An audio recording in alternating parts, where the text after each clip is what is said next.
Hi, and welcome to Club CRV.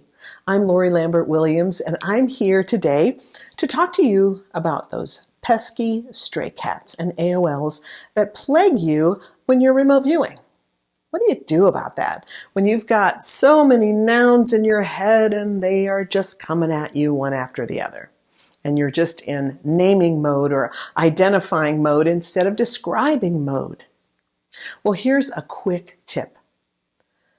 If you have the same noun that keeps popping up in your session, give me 3 quick descriptors of this picture in your head or this noun that's coming to you.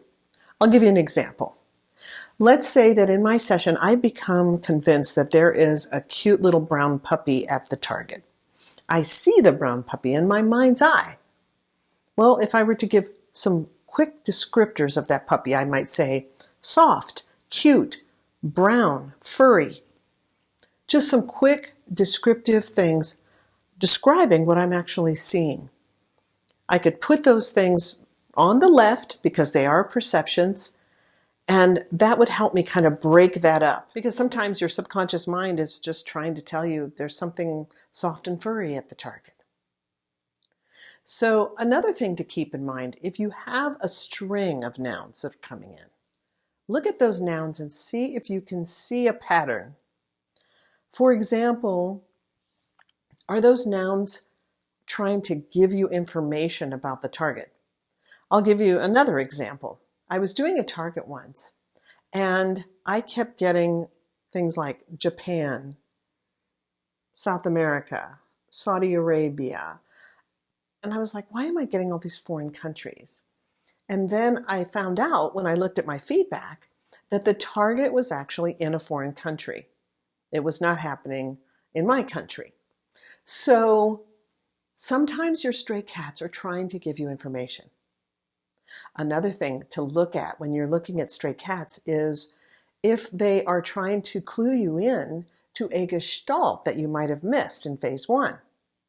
So, for example, let's say that man-made is a major component at the target, but you didn't get man-made when you did your gestalts in phase 1.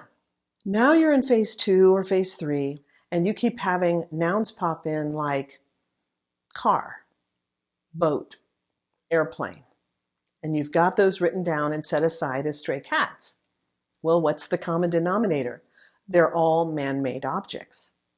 So maybe your subconscious is simply trying to tell you that there's something man-made, and you missed man-made when you were doing phase 1. Stray cats can be an amazing source of information. And when I was first starting my journey, I hated it when I kept getting nouns. I kept, oh, it's another noun. Oh, another noun. It was so hard for me not to get them.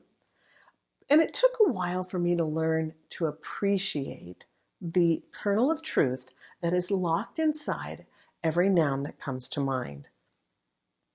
I had a student once who was so frustrated. He kept saying, oh, Lori, I just keep getting these nouns. I can't stop. I don't understand why the picture doesn't look like the picture in my head when I pull it out of the envelope. And I'm so frustrated that these nouns keep coming to me. Then after he had been practicing for a little bit on his own, he came to me and he said, I'm so excited. Now I really love my stray cats because I'm figuring out that they're giving me great information about the target. I was doing a target the other day and I kept seeing a piece of coal in my mind. I kept thinking about coal mines and I kept seeing coal. He said, and the target was actually about diamonds. But of course, a diamond is essentially a piece of compressed coal. You might have seen that scene in Superman where he takes the piece of coal and he crushes it and turns it into a diamond, and then he has it made into an engagement ring. So my point is just that stray cats and AOLs can actually give you information about the target. The trick is to not buy into them, not to take them literally. So you see a car in your mind, don't instantly think, oh, the target is a car. Think, what is this car trying to tell me? Maybe it's trying to tell you something that the target is smooth and shiny and blue, for example. So now you have the opportunity to explore your stray cats and your AOLs in greater depth and see what they're trying to tell you. I hope this short little video has helped you in your journey. So hang in there, you're doing great.